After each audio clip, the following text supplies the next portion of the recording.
കോഴിക്കോട് മാവൂരിൽ വീണ്ടും ബാറ്ററി മോഷണം. കൂളിമാട് പമ്പിംഗ് സ്റ്റേഷന് സമീപം നിർത്തിയിട്ടിരുന്ന ടിപ്പർ ലോറിയുടെ 2 ബാറ്ററികളാണ് മോഷണം പോയത്. ഏകദേശം 20,000 രൂപ വില വരുന്ന ബാറ്ററികളാണ് നഷ്ടപ്പെട്ടിരിക്കുന്നത്. പ്രദേശത്തെ സ്ഥിരം ബാറ്ററി കള്ളന്മാരെ ഉടൻ വലയിലാക്കുമെന്ന് മാവൂർ പോലീസ് അറിയിച്ചു.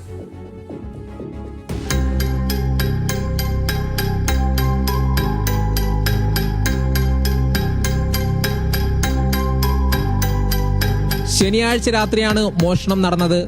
കുളിമാട് പമ്പിംഗ് സ്റ്റേഷന് സമീപം സ്ഥിരമായി നിർത്തിയിടാറുള്ള ലോറിയാണ് കള്ളന്മാർ ലക്ഷ്യമിട്ടത്. ഞായറാഴ്ച രാവിലെ ഡ്രൈവർ ഷഫീഖ് എത്തി ലോറി സ്റ്റാർട്ട് ചെയ്യാൻ ശ്രമിച്ചപ്പോഴാണ് മോഷണ വിവരം ശ്രദ്ധയിൽപ്പെടുന്നത്. വണ്ടി സ്റ്റാർട്ടാകാത്തതിനെ തുടർന്ന് പുറത്തിറങ്ങി പരിശോധിച്ചപ്പോൾ 2 ബാറ്ററികളും കാണാനില്ല. വൈകുന്നേരം 5 മണിക്ക് ഇവിടെ നിർത്തിയിട്ടാണ്. അപ്പോൾ രാവിലെ വന്ന് നോക്കുമ്പോൾ വണ്ടി സ്റ്റാർട്ടാക്കാൻ വേണ്ടി ഡോറൊക്കെ തുറന്ന് നോക്കിയപ്പോൾ ബാറ്ററി കാണാനില്ല. നിലവിൽ നല്ല തിരക്കുള്ള ഒരു അങ്ങാടിയാണ്, അവിടെ നിന്നാണ് പോയത്.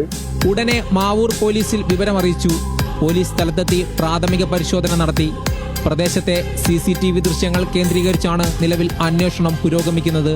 മുമ്പും ഈ ഭാഗത്ത് സമാനമായ രീതിയിൽ വാഹനങ്ങളുടെ ബാറ്ററി മോഷണം പോയിട്ടുണ്ട്. മോഷണ പരമ്പര പതിവാകുന്നതിൽ കടുത്ത ആശങ്കയിലാണ് വാഹന ഉടമകളും തൊഴിലാളികളും.